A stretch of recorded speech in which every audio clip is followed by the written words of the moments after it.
our idea, we talked about this last week. Our idea of success and making it and arriving is rooted in whiteness. Our idea of being somebody, I feel like I'm somebody when I match an idea of whiteness. That's menticide. That's PTSS, right? Hey, what's going on, family? We back. It's Friday, so you know it's Breakdown Friday. It's me. It's PC. You might be wondering where Pat at. Y'all send Pat some healing love, some healing vibe. He out here with the Rona. Pat got the Rona this time. His Rona worse than mine. So y'all send Pat some healing love, some healing vibes, cause so he can help him get over the Rona quicker, so we can get Pat back to the podcast. Cause I think they're trying to get us, PC. I think they're trying to get us with the Rona, man. They're trying to get us. Yeah, man, we gotta guard our grills, big. Yeah, yeah. I You know know, what I man. mean? But yeah, he's gonna be all right, y'all. You know, it's just a little speed bump. So Mm-hmm. he'll be back So, soon. so shout out to Pat, but shout out to you, man. Appreciate you being willing to be a part of the breakdowns, man. It Hey adds man, I another wouldn't miss this. dynamic. It adds another dynamic that's fun. Hey, bro, I wouldn't miss this, man. I love this joint. Hey, man, I let's do appreciate it. you for having me, man. And listen, man, for the rest of y'all need to make sure y'all share this broadcast, share this channel on the shoulders of giants. Make sure this joint blow up. This is one of those podcasts and channels that gives you the information you need. It's not all that jibber jabber. It's not full of none of that riffraff. It's straight information, things you could, tools to learn. You can actually take these podcasts and bring them into a classroom, not to mention all the other, wonderful pieces and nuggets of information you get here. You get all four of my good brother Joseph's books, as he represents each particular character. So, yo, man, make sure y'all look out. And by the way, go in there in that information box and click on the link and go grab this brother's whole collection. He Yeah, has four yeah. volumes.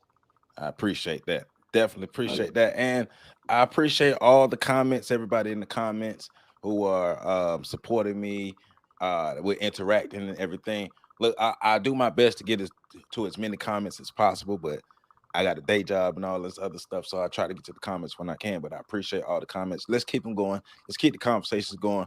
Let's keep the conversations constructive and positive. It's okay to disagree, but we ain't got to be rude. I'm not saying anybody is, because I don't see anybody being rude, but I'm just putting that out there. So let's make sure we keep it clean and keep it kosher and show some love. So today, this Friday, we break it down. Dr. Bobby E. Wright and his idea or his philosophy of menticide and what menticide is and how menticide has affected us.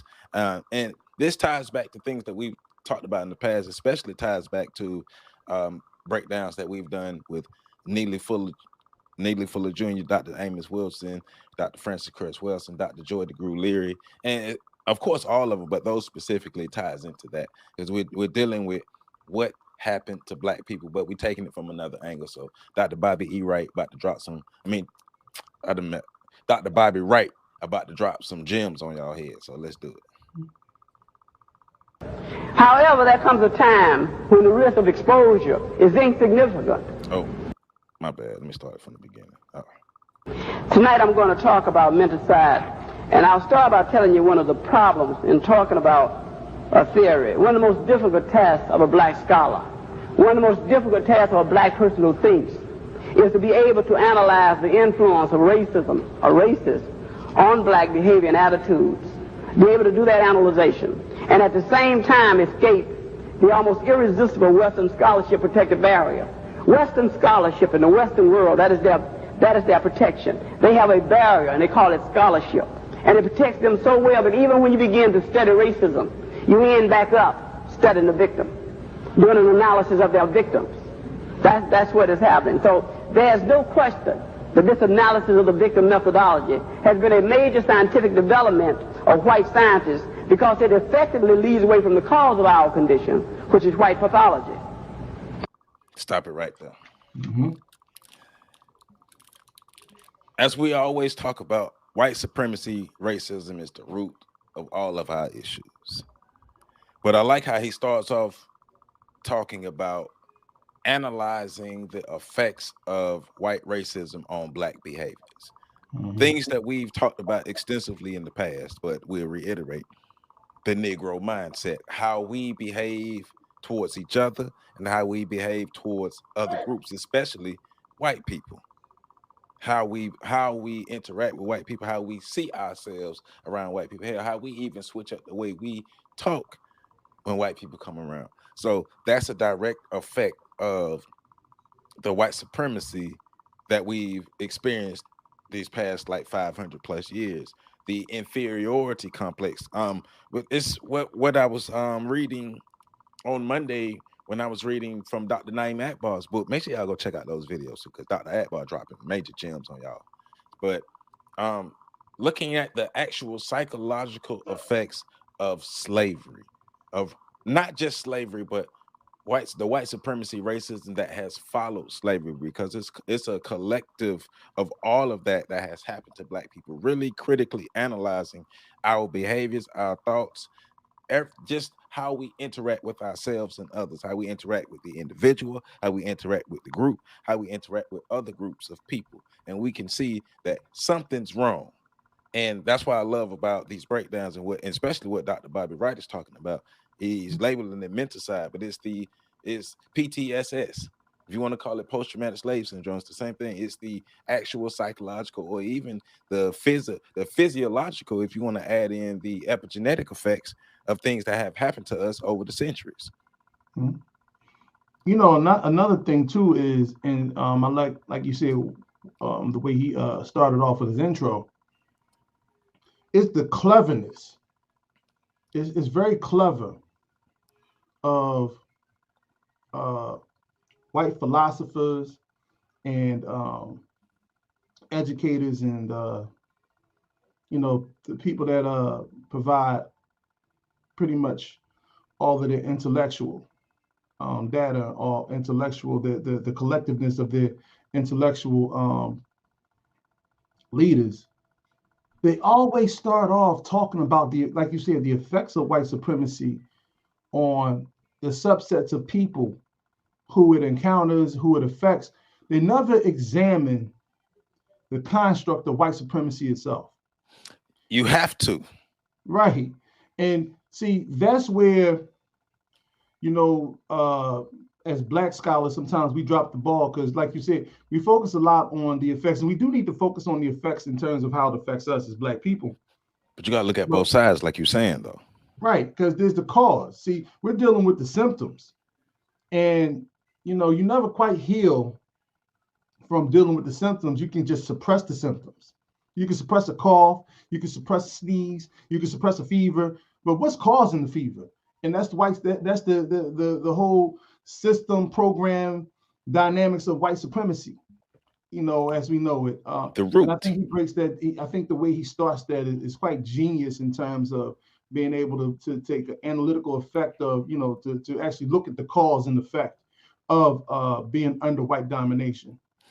But like you said, what is very important, in addition to understanding what happened to us, we have to study white supremacy. Mm-hmm. And we have to study white supremacy in its totality.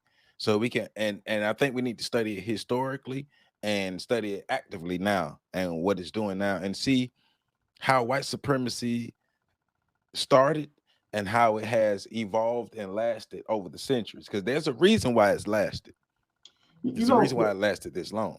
Oh, the funny part, right? Because, and I have often gotten into this with a lot of brothers and sisters who have been a lot of brothers and sisters they've been born into this struggle. Mm. They've been born into this movement of anti Black racism, fighting it from the time they've been the time they could walk and talk to up into these points. And I feel like sometimes that puts them in a disadvantaged place because they never really get a chance to study it from the outside looking in. That was one of the differences between me and most of the people that identify with this, because I got 2 degrees in history, right? I got a bachelor's degree and a master's degree in history. But the one thing I realized in studying history is I've recognized the missing pieces of the puzzle.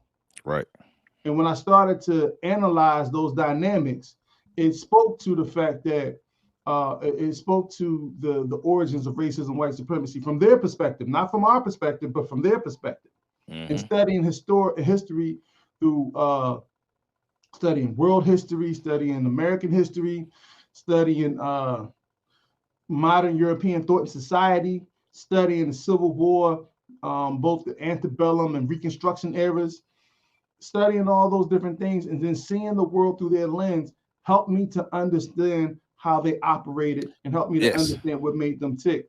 And I think that's a very important factor.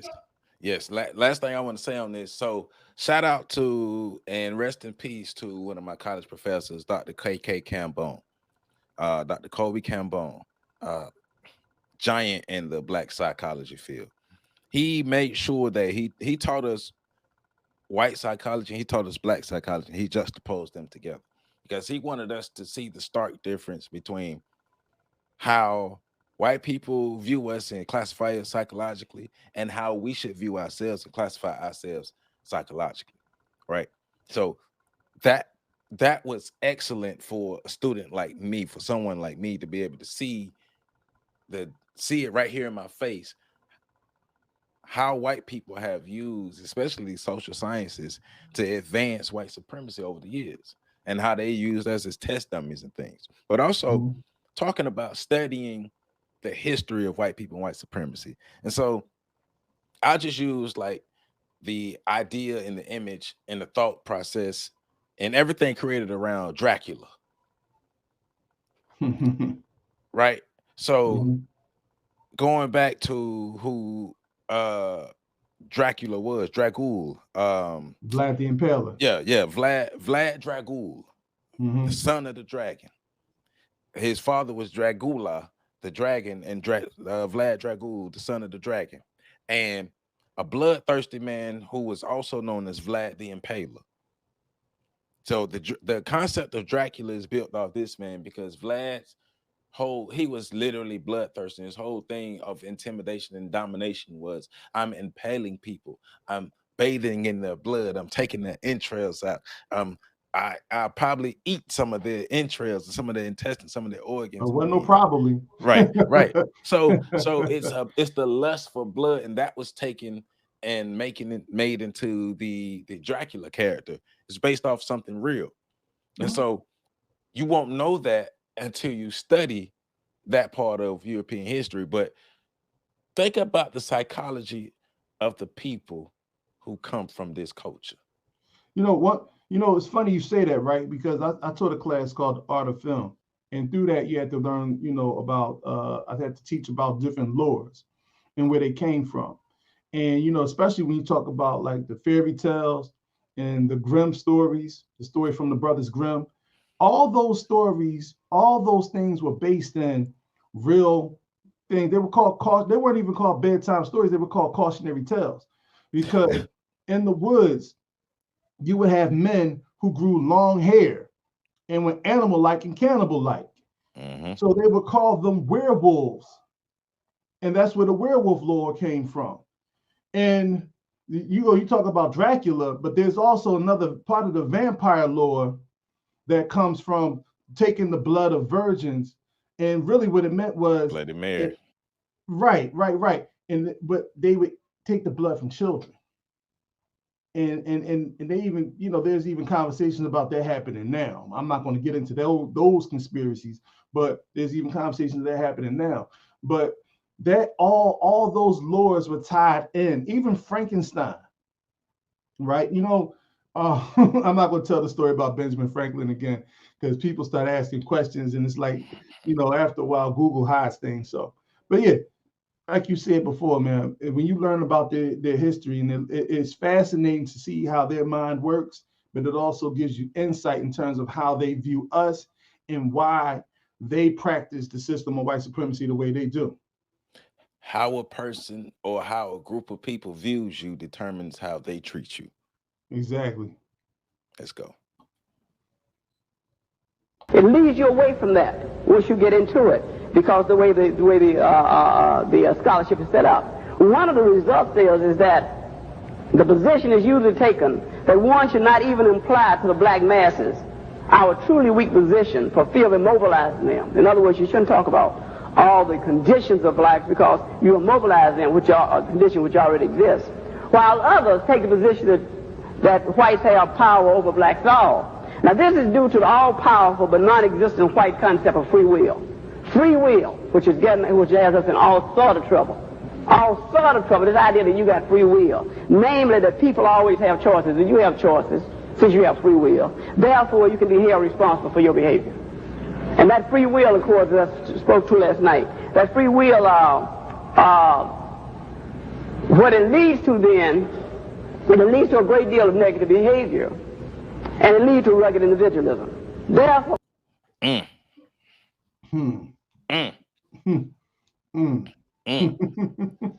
So when you get a chance to make decisions on your own, you make a lot of selfish decisions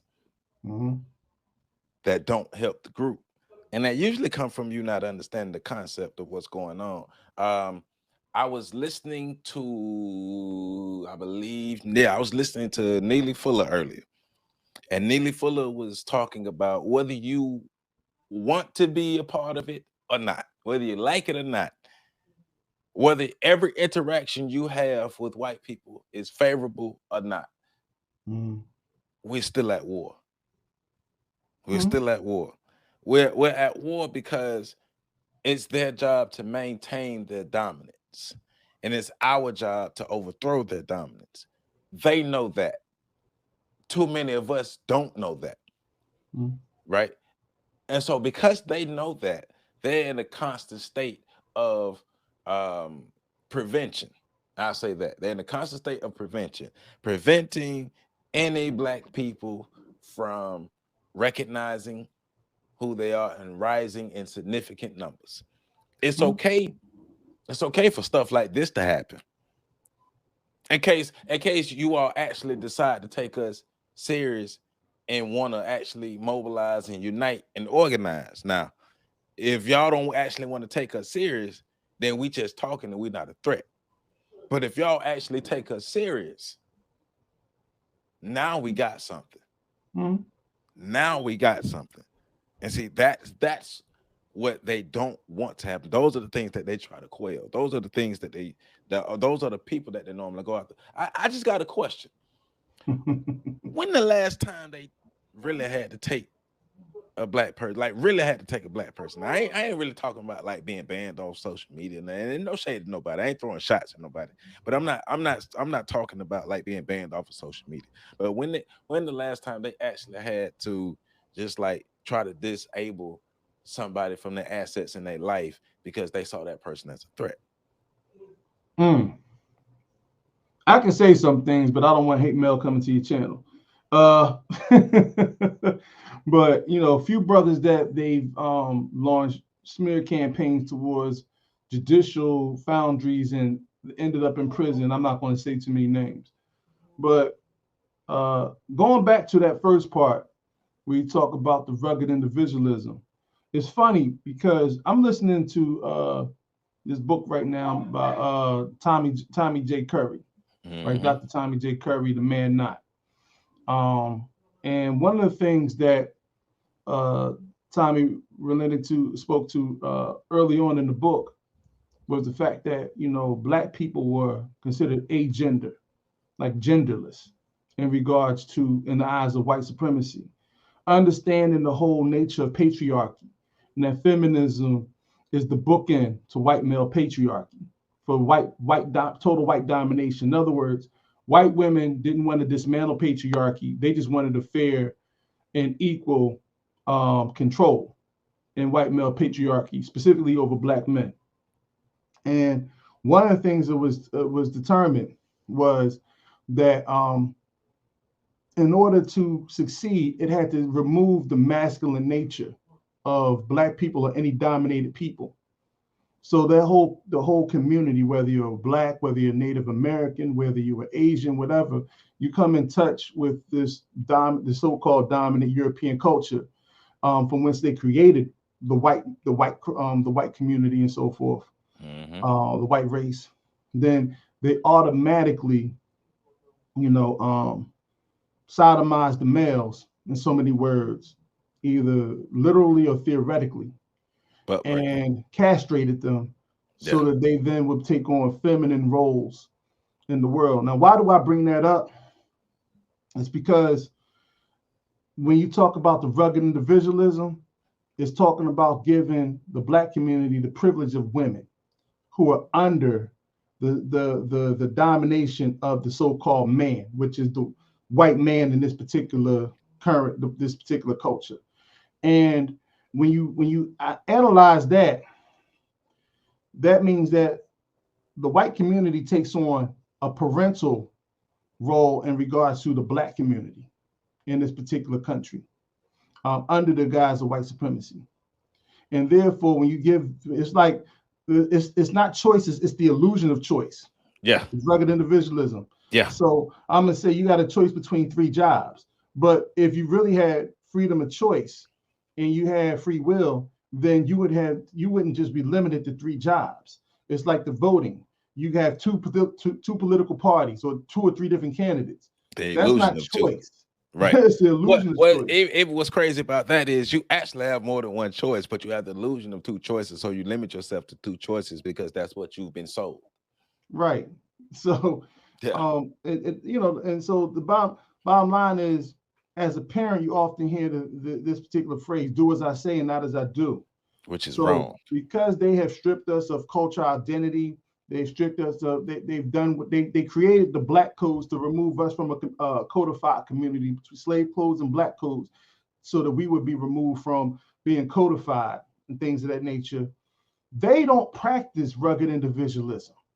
They practice group economics. They practice group politics. They practice group social norms. They practice and move and hurt. And specifically, they will, within an arena, go for each other, come at each other. They might even hate each other and kill each other. But when it comes down to protecting the sanctuary of white supremacy, they lock arms. They have a unified front. So that's not practicing rugged individualism. That's understanding cultural integrity and the importance of protecting their culture. And that's something we need to really understand. Look, powerful groups of people do not have respect for individuals of lesser groups of people who don't have love and sell their people out. They don't have love for you at all. They don't respect you at all. So rugged individualism can get you a little bit of forward movement, but in the end, you're gonna get your Negro wake up call. So it's like having the freedom to move freely around a prison. Yeah. I run to prison, but I'm still in prison. Yeah, I got privileges. I get to eat chicken once in a while, but you're still in prison. Yeah.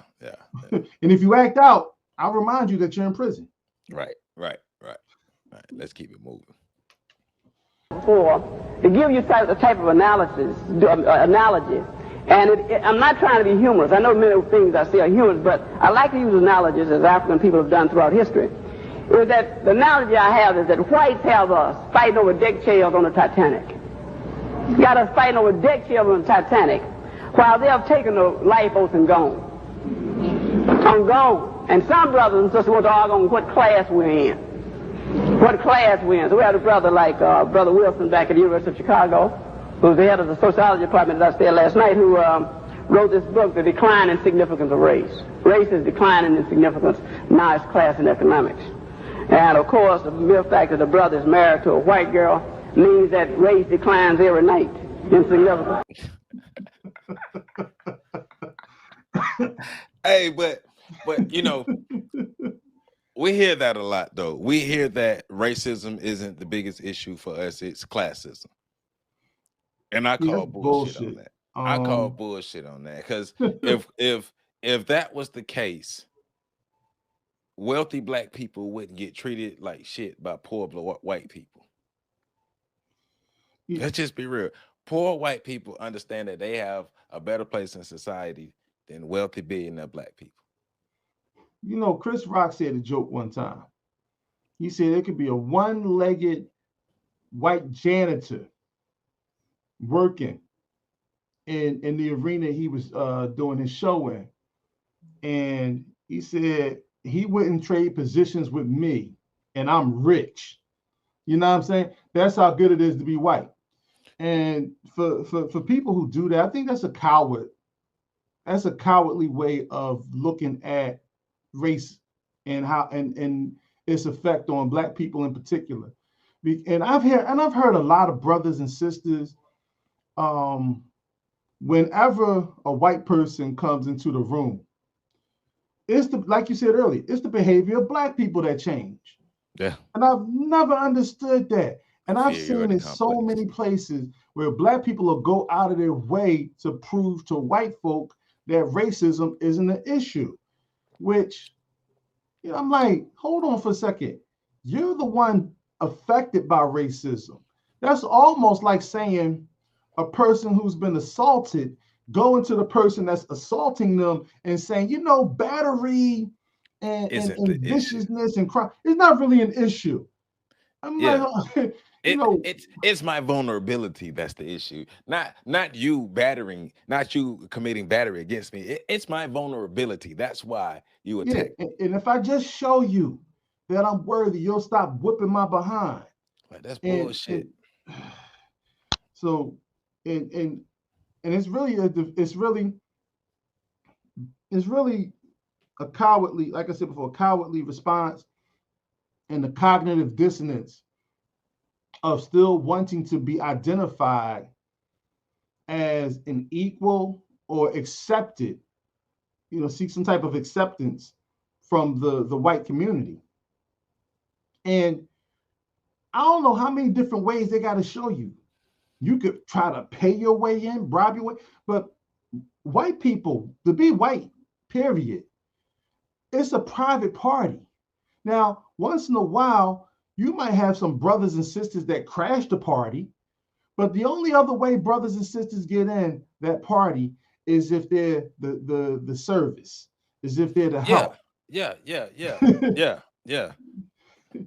And at any given time, you can get kicked out. And you better be able to entertain them while you're in there. You better be able to have a basketball or dribble. You better be able to sing and dance, or you better be able to tell jokes, or you better find some way for them to make a profit off of you.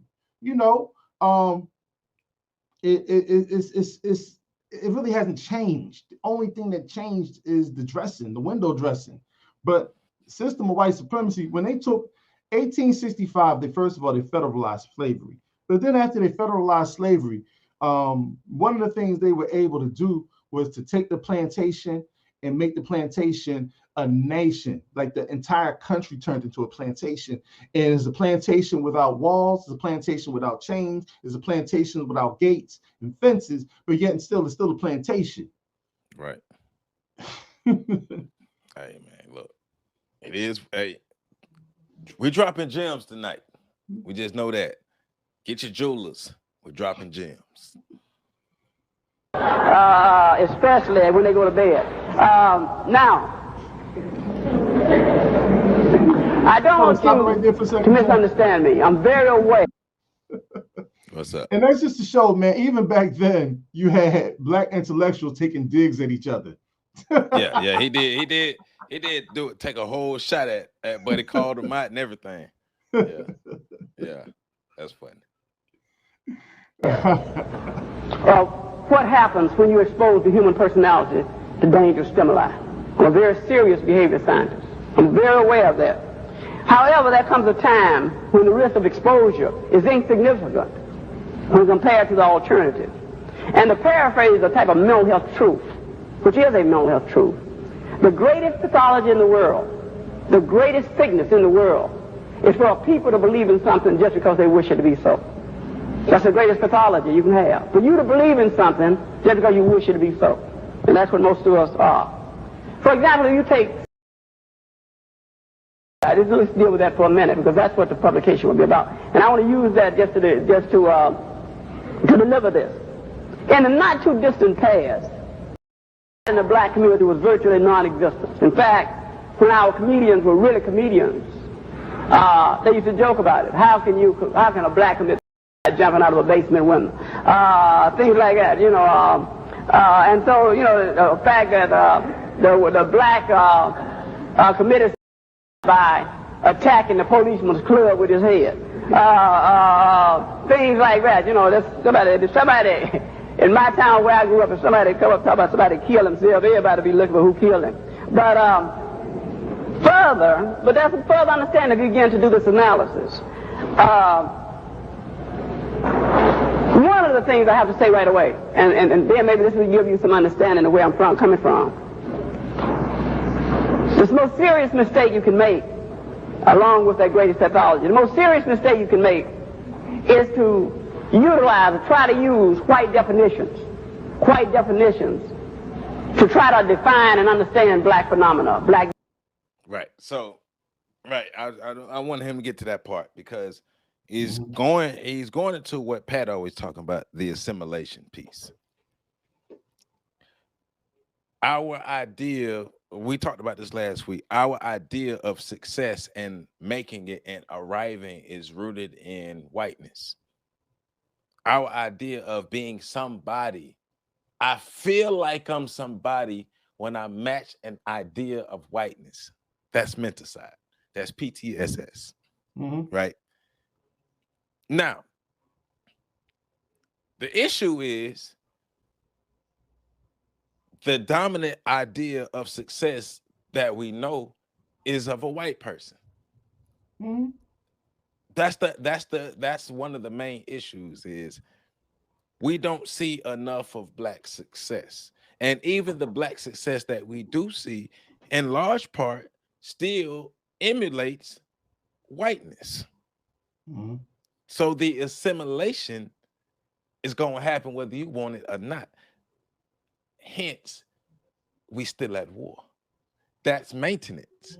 We're still at war. They understand that even in your feeling of your ultimate blackness, it still has to be rooted in whiteness, because if it's not, then you will become more of a threat. So I have to make sure that even when you feel good about your blackness, they're still rooted in whiteness. That's fucking deep, man. Yeah. Yeah, you know, it's really it's a pathology. And Dr. Bobby Wright talks about it being a pathology, both on our end and theirs. And one of the things that's significant about that is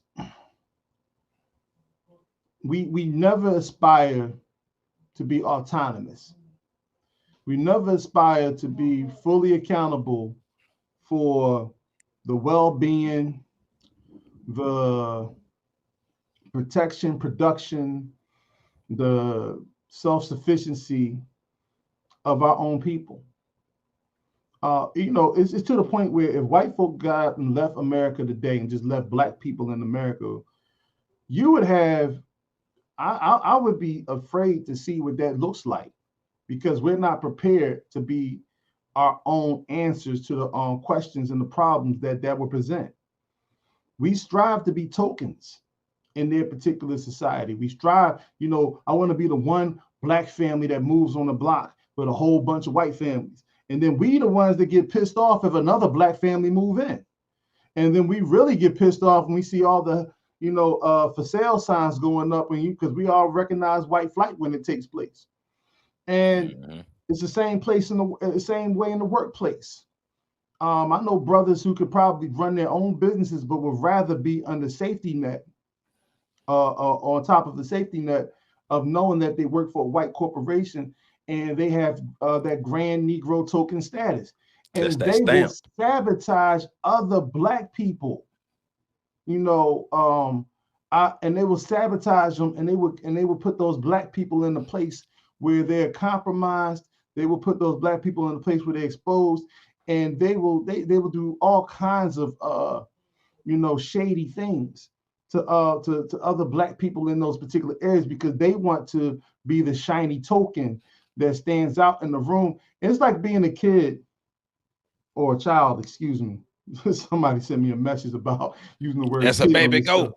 That's a baby goat. It's like being a child in the classroom and you're pining for that white teacher to put a star on your paper. For you know, you have the best craftsmanship when it comes to printing your letters. You know, you were able to win the spelling bee, so you get a star on your forehead, and it's to impress that white teacher. And we carry that on. And that's ironically where that white pathology, that black pathology about being within the white community, a lot of that stuff, it don't start there, but it's reinforced there at the strongest. Remember, we said before, 91% of public school teachers are white women. You know what I'm saying? That plays a powerful role in the minds and the psyche of young black children who their parents, you know, they see their parents submitting to the teachers. So then they psychologically submit to those teachers as well. Bro, remember, and yes, this generation is getting old, and some people in the older generations have died off. But remember, we had generations of black folk who, especially when they were through their entertainment, through radio and TV and magazine, all they saw was white people.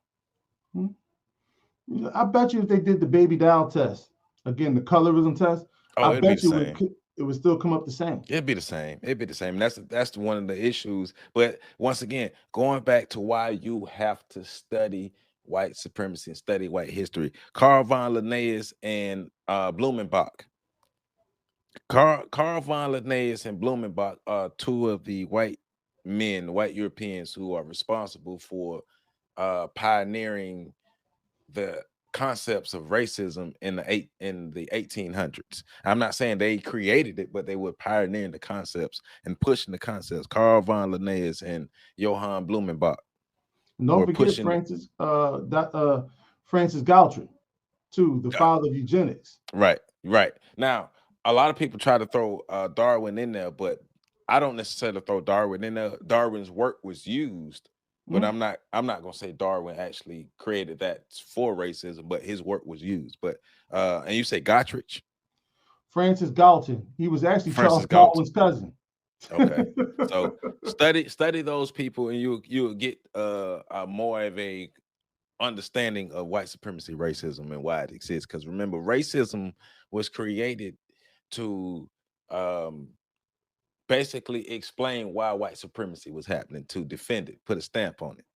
These people are less than human, so it's okay. So let's keep moving. Behavior. The most serious thing, to use white definitions. He who defines rules. If you accept my definition of the world, I will rule you. And so you see, look here, we're in this science lab. No question about it. Look here. See, since I've been in school, they don't even add more stuff to that table. The table wasn't bad enough, hard enough as it is. Now they had something else they were talking about. Now, what they tell you, oh no, Dr. Wright, this is objective. This is objective. This is science. This is science. You know what science is? A group of white men and women getting in a room and say, this is the way the world is. If you disagree with us, we'll kill you or we'll flunk you. That's simple. That's simple. So this is no more objective than anything else in the world. This table up here is some science, and white people gotten together and said, this is science. Here's a definition of this, here's a definition of that, here's that. And let me tell you about definitions. They do not have to correspond to any reality, as long as they are useful in understanding some phenomena. That's the whole thing about science. Science does not have to deal with reality. Does not have to deal with a reality. Astronomy cannot prove anything. No one's been out there and touched the star. No one can, but they can infer. So, yes, I agree with what he's saying, but I do want to follow that up by saying white people have the power to push and reinforce their ideas and messages, even though they created what science is, like modern science and what we use now. They created all the definitions and things. They have the power to do that, though. And when you have the power, you can push your ideas. You can create a whole science field. You can do that when you have power. And I agree with what he's saying. I have no disagreement with what he's saying, but I do think we need to understand why that is. I don't think those of us, family, we don't need to be the people who all up in our feelings like, oh man, I hate this stuff. We need to understand why this is. They have the power to do this. And so now understanding that they have the power to do this, we have to come up with plans to undo this. But what we can't do is recognize that, yes, white people created these modern sciences, these social sciences, and all these things that we use. White people created these. They created definitions. They created all this stuff. But then they had the power to not only create it, but to reinforce their messages through the sciences. So what you Well, gonna do about it? I think he said something really powerful, and I'm glad he reiterated it because it reminded me of what I wanted to say previously too. They write the definitions Yeah. to paint a picture of the reality they want presented to us. And what I've learned about this, and I'll give you an example for once. So you remember the sister that came out and said that the Terminator and the Matrix was stolen from her? Sophia Stewart. So yeah, Sister Sophia Stewart, right? Yeah. I spoke with her a long time ago. And one of the things she was talking about was the fact because she was coming to Philly to Black and Nobel bookstore, and I answered the phone. So long story short, I recall sharing that in a particular group, a Black group, 10 years ago, that same conversation. Don't you know that those brothers and sisters pulled up a review from Snopes, which categorically denied her claim as having, of being ripped off and having her intellectual property stolen by the writers of the film The Matrix and The Terminator. Yet and still, she had just won a court case proving that she, was owed intellectual rights and to her intellectual property.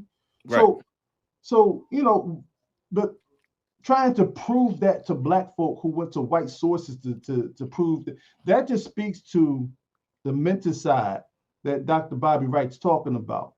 When you deal with white supremacy, and this is what I've always told people, when you're dealing with them, we're better than at anything, they do.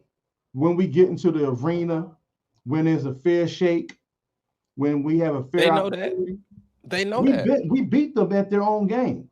The problem is it's their game. So what they do is they change the rules. They change the direction of the game. Then they start penalizing you for things that 10 minutes ago was part of the game. You know what? A bit of pushback. I don't think we beat them at their own game. I think we beat them at what we're good at, those aspects within the game, but they beat us at the actual game. And going on to what you say, it's their game. Yeah. Because because at the end of the day, they have things that they've been able to develop. They have, because we're good at a lot of things, but they are as well. They have their strengths. We have our strengths. But not only do they have their strengths, they own the game. They control the game, like you said. They control the game. And so, because it's almost like, yeah, we know if you give us a fair shot, if you give most Black people a fair shot against white people, we already know who's gonna come out on top. We already know we win it, right? But that's the thing. Why would they give us a fair shot?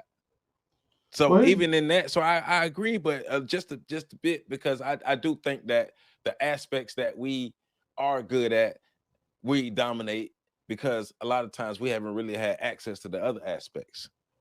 Okay, so let me tell you what I mean by the rules of the game, because I don't disagree with you. It's their game. Right. You have two people, right? That's working. They're at the same level, same academic level, same experience level, right? But you have the brother that's outperforming the European counterpart, right? Or the sister that's outperforming the European counterpart. Now, typically speaking, based on a meritorious system that supposedly most places you work at, they supposedly practice this. The person who does the better job typically gets the promotions. But we know that they will change criteria in the mix of that just to make sure that the brother and sister somehow, some way come up short. They'll create some type of test. They'll create some type of module. They'll create something, throw a kink in there, because now they need to change the rules of the game to make sure that their party is elevated to that place where the brother and sister somehow, some way seem to fall short, even though their job performance, work performance is better than this other person. That's what I mean by they change the rules. You know what I'm saying? You got people running for I'm like I said, there's certain things I don't want to mention because I know how certain things push certain buttons. We and unfortunately, as a community, we're not mature enough to have certain conversations. So, but there are so many other examples, and as you know, like I said, they change rules in court. They rip up documents. They change, sealed documents, things of that nature. They take them off the table illegally to prosecute Black people. They'll punish Black people in society. Supposedly you go to court and you're innocent until proven guilty, but it doesn't seem to work out that way for brothers and sisters, specifically brothers who are locked up at a clip of 10, or who receive prison time at a clip of 10%, 10 times of what anybody else gets. So that's what I meant by that. But you're absolutely right. Gotcha. They control the whole system. They control the whole game. At any other time, anytime they can short circuit something, or they can add a program to it and flip it. So I get what you said. I do. I just say this last part. Consciously or unconsciously, too many Black people want to be white. 99.9%, bro. And then once you accept that definition, then you have a science called astronomy. Brothers and sisters got astrology. What sign are you? I knew there was some reason we couldn't get along. They dropped that one on us. Astrology. What sign are you? And I had some students in the free school once to do a research. I want you all to get on the L, which is the subway, and I want you all to get on the L. And I want you all to where the blacks ride, because unlike you all, most of you have not been to Chicago and got into a cultural shock. Because we got block after block, mile after mile, and nothing but Black folks. We got more Black folks in 2 housing projects than you all got in the entire Northwest. I mean, so when I talk about Black folks, I'm talking about Black folks, and we don't have that. Who are we? Why are we here, So, I had them to get on the subway where all the blacks ride and pick up the newspapers and bring them back to class the exact way they picked them up on the air. So the exact way they picked them up, bring them back to class. We're doing this research. Sure enough, every paper that they picked up on that subway, and I mean they picked them up, the papers were about 10, 15 cents. Every paper they picked up, it was either turned to Ann Landers or turned to the astrology page. So right every day, if you notice, watch this. Whenever we get papers, that's how serious people, that's how their menticide is programmed up. And menticide, as I told you, is defined, as the sister told you, is defined as the deliberate and systematic destruction of a group's mind, with the ultimate purpose being the extermination of that group. He who controls minds controls the hands. He who controls the brain controls behavior. Very simple. Nothing complex about that. Like he had the plate. It's a full count. It's the 9th inning. The game is tied. Bases loaded. And he just hit the walk-off home run. Yeah. Literally. And I extended past that because he specifically talked about menticide, but I extended past that. They controlling our minds, our bodies, and our souls, and our finances. Mm-hmm. We've given them full control over us. Not all of us, but too many of us have given white America full control over us. They have full autonomy over us. Mm-hmm. Yeah. We are still their slaves. Like we was talking like last week. Slavery is legal in the penal system. Mm-hmm. Who are the people who are most locked up? Yeah. Slavery still real. The penal system is black. So, yes, for the majority of us, they've taken the chains off of they're taking the physical chains off of our bodies, but the mental chains are still there. That's why I'm reading Breaking the Chains of Psychological Slavery. Make sure y'all check those videos out every Monday. Make sure y'all check out my Wednesday videos too. I'm dropping a lot of historical profiles on y'all. Check those videos out. A lot of good information. But Got to break the chains of psychological slavery. The object is to control the minds, the spirits, soul, the body, the finances, and any aspect of the group of people that we want to oppress. If we can fully control them, matter of fact, if we could get them to a point where we put them on autopilot, it's like what the miseducation of the Negro. We're talking about if you train the slave up in the proper way, the slave won't have to be sent to the back door anymore. The slave will automatically go to the back door. The person will know their place in society, i.e., black people accepting second, third, and fourth class citizenship in this country because we've either unconsciously or consciously accepted the inferior position. We've accepted that white people have the upper hand. We've accepted that white people are our gods. We've accepted that white people are our actual lifelines. Matter of fact, we've done more than accepted it. We've given up so much of our autonomy that we are dependent upon white people. So in a sense, we have made white people our gods because we've made ourselves totally dependent upon them for our survival. Yeah. I go back to what I said earlier about Dr. Curry's book. Black people are submissive to white authority. And I know we touched on that a little bit last week, but to understand how we became submissive, you go back to Barbados, the slave-making colonies, where they actually legitimately looked at all forms of torture, all types of depravity to train black people to be a certain way, to be submissive on, once they left, Barbados. And you look at the different periodicals that were taken and combined around those times on the plantation that gave some source the things the pieces they needed to put together the Willie Lynch letter.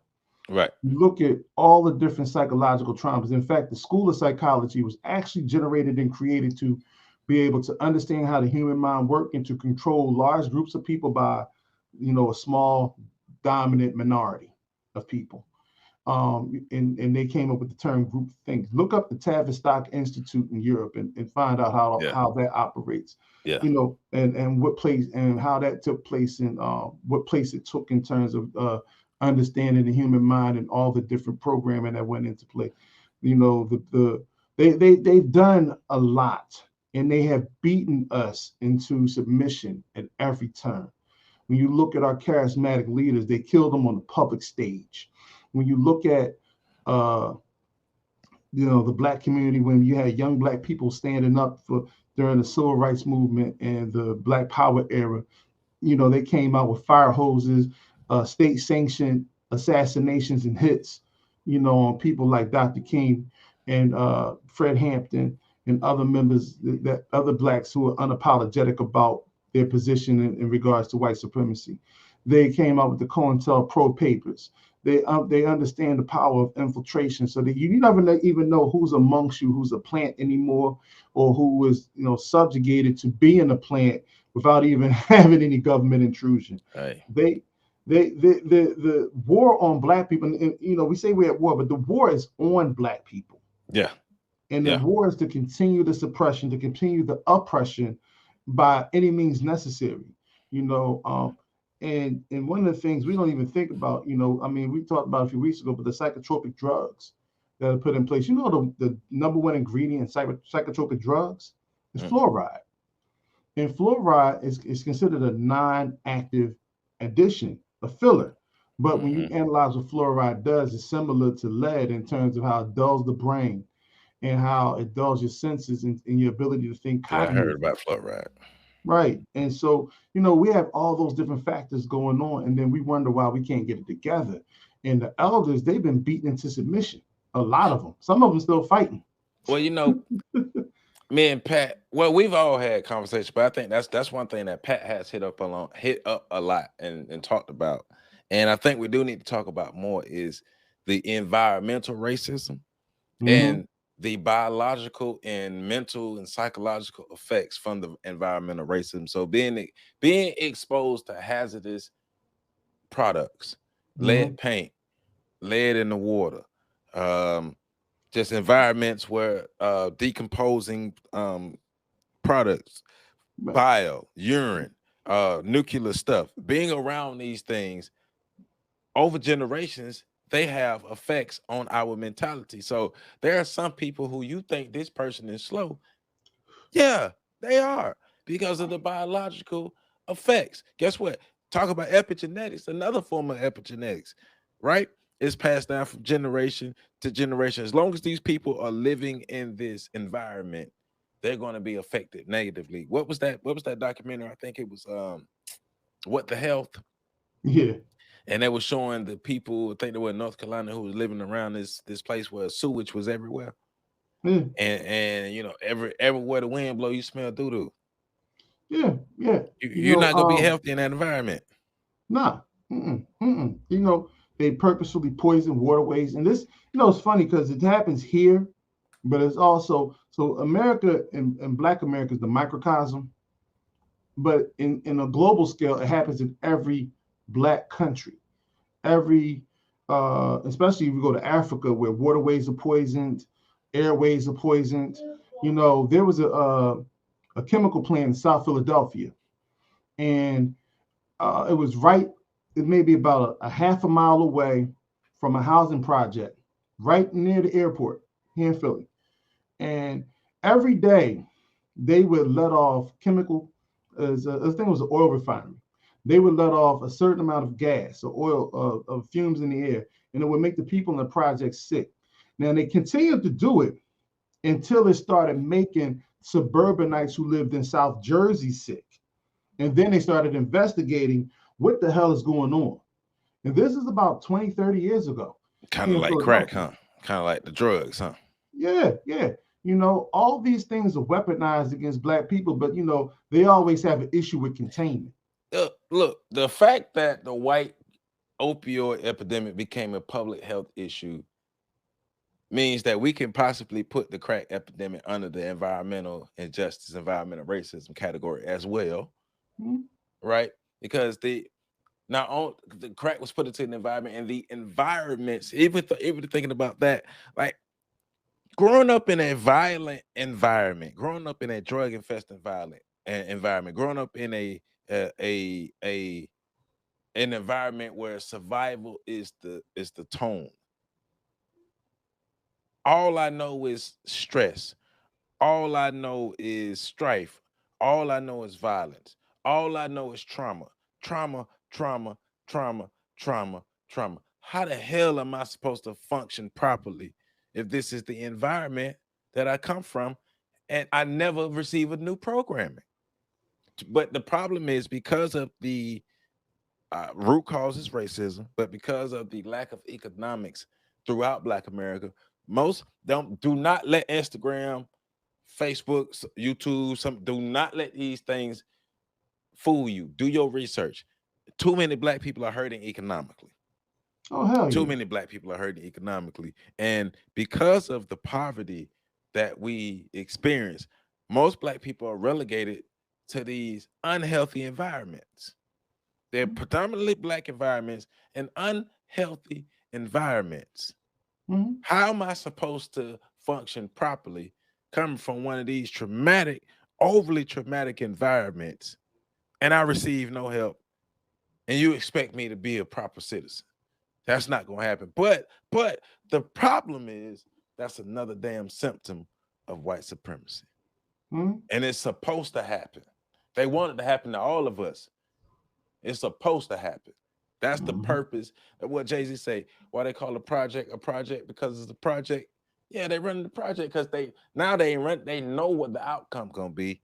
So that's why they want all of us, as many of us as possible, to be in that environment. Now, remember, that ain't the only environment you need to go into to be messed up, but that's one of the best ways. Listen, talk about menticide. All of this is socially and spiritually engineered. And they have think tanks. And I keep harping on think tanks because we don't really understand the nation, the nature of think tanks and how important it is to have a group of skilled scholars put together a comprehensive study of what's wrong, or a comprehensive study on what you need to be successful, and to actually present action steps towards getting that done with solid, concrete data. We don't understand the need for that because we don't think that far ahead. We'd rather not do any real thinking. And it's because we become lazy intellectually. We rather just deal with the diversions of society, like you said, social media, Instagram, YouTube, Facebook, and all these other places. And then we like to get gratified at those places. And if we're not getting high anywhere else, we're getting high on this shit. And this is one of the reasons why, we're struggling right now because, intellectually speaking, if we stop being lazy, we can actually come up with an actionable plan to help figure a lot of these dilemmas out, identify the problems, stop the crisis from happening before they get started, be proactive in our movements, and actually be the threat to white supremacy that they've been fearing. If they didn't, if we didn't have the capability of being that threat, they wouldn't work so hard to keep us suppressed. And that's the thing we have to understand. The problem is, my bad. Go ahead. My bad. No, go ahead. The problem is too many black folk unconsciously or consciously want to be white. And I don't care how thugged out or how hood or how country or whatever you act. At the end of the day, consciously or unconsciously, you want to be white because that's the only image of success you have. Yeah. Mentacide. Mentacide, brother, we have not matured as a people. Our arrested development, and it keeps coming back to a lot of things, but one of the biggest things is our arrested development as a people. Because as an adult, when you see certain things, you have to act on it. But as a child, when you see certain things, you go to mommy and daddy to figure it out.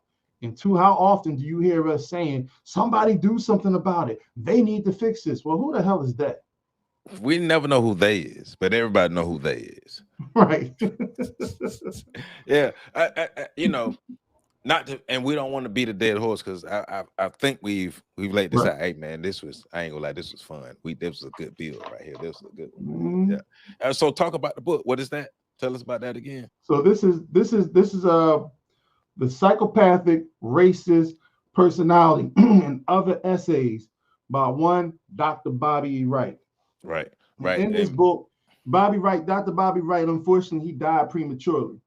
He didn't live to be, as unfortunately a lot of our scholars. I think Dr. Bobby Wright, I don't even think he was quite 50 when he died. And in this book is a collection of his essays that, go further into the concepts of menticide, the Black pathology, psychology of Black folk, and helping us to understand how they've gotten us to hate ourselves based on their pathology with ourselves. So run out, you can get this on Amazon, the psychopathic racial personality and other essays by Dr. Bobby E. Wright. Yeah.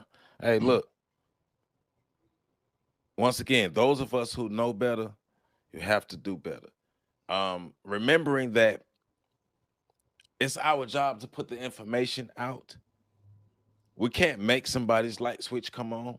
We can only aid them in helping their light switch come on. But our job is to put the information out so we can grow and glow. Right? But once again, you can't make somebody's light switch come on. But we can aid, we can help each other. We can help each other shine, though. But the whole object is to reverse the conditioning that has happened to us. We've done several shows and several angles at this. Reverse the mental, physical, psychological, emotional, spiritual, monetary, all 9 aspects of human activity. Reverse the conditioning that happened to us so we can thrive as a people absent of our ideas of white glory. Once again, too many Black folk, consciously or unconsciously, want to be white folk. And that's one of our biggest problems. But the root cause of all of that, don't forget, the root cause is racism. Some of it, a lot of it, Too much of it is their fault. But shit, we got our fault too. We got our stuff we need to clean up. We got to do better and be better black people. And if we lie to ourselves, we'll never, never throw off white supremacy. And it's our job to shut this shit down. And it's our job to become self-actualized and be the greatest that we can be. That's our job as black people. Our ancestors died for that. Our ancestors didn't die for us to do this frivolous stuff. They died for us to have the ability to self-actualize as black people in this country. And damn it, we're gonna do them right. So before we close it out, I do want to give a shout out to everybody who been supporting this channel, people who been really, really, really heavy in my comments. I want to give a shout out. Oh, I got my comments up. Let me make sure I find these names. Jessica Simon Lofton, shout out to you. Hey, congratulations on coming back to your YouTube channel and starting everything back up. Y'all make sure Jessica Simon Lofton, y'all check her out. She's in the comments. Check her out. She just started back up a YouTube channel. Y'all go subscribe to her channel and check her out and show her some love. Definitely Philly Field. Shout out to Philly Field, Nemesis X. Shout out to Nemesis X. I want to give a shout out to Grandma G. There's hold up, let me find one more. There's another person that I wanted to make sure I give a shout out, because these are the people that I see commenting a lot. So no shade to anybody. I love everybody who comment, but these are the people who I see comment a lot. Shout out to my people from Paris. That's the one I'm looking for. My people from Paris. Shout out to everybody who's just I'm happy. I ain't gonna front. Like I'm really happy that everybody is supporting this channel. Now, even though I know I had to take my lectures down, and I didn't want to take the lectures down. And I know we wanted to honor our master teachers and have the lectures up, but I had to take the lectures down. But I do want to say we've been getting a lot more. And you too, PC, you've been in the comments heavy too. So I appreciate you. But my people from Paris, I appreciate you all. Y'all time ain't even the same time as ours, and you take the time to comment on my videos. But I'm just happy that, and I'll say this, my channel, I felt like my channel almost crashed after I had to take these lectures down, right? I did nothing wrong, but I was punished, right? And I feel like the channel just about crashed. So I'm really appreciative of everybody who's continuing to view my videos, support what we got going on over here, because things have came back up. Views have increased, subscribers and things, all that has increased. And I feel like I'm on the brink of busting out and really taking off. And it's because of you all. But it's also because of you, PC, your help, Pat, his help, and everybody on the back end who's been helping, but especially my viewers. I like to thank all of you. This is look, I am grateful. I am truly, truly, truly grateful. I've been putting in this work on this channel since 2014. I've gone, look, this ain't about money for me. I just started making money on YouTube this year. I'll be real with you. I just started making money this year. I've been, think about it, from 2014 to 2022, or to early 2022, late 2021. I wasn't making money on YouTube, so it ain't about the money for me. Even though the money helps, it ain't about the money. It's about the content, getting this information out. So that's why I appreciate everybody who continue to rock with me. Remember, my videos on Monday, support every day, but especially my Monday videos, Wednesday videos, Friday videos. Check them out. Love you all. Love you all. Make sure y'all catch this next video. Yeah.